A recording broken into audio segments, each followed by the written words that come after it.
仔经济部这边部长声明顶讲，纾困贷款已经有41件申请案，金额有50多亿。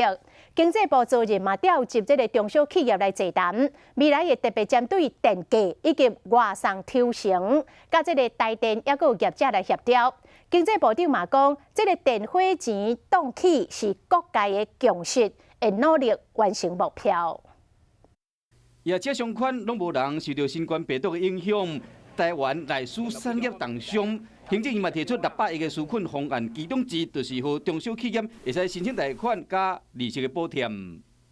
有大概41件，然后呢51.3亿，就是申请贷款展年的。另外，中央流行疫情指挥中心指挥官陈时中今日宣布讲，会强化边境的管制，明仔载开始，所有非本国人有专案入境资格，拢要居家检疫14天。有立委就烦恼讲，那呢可能会进一步影响咱国内市场。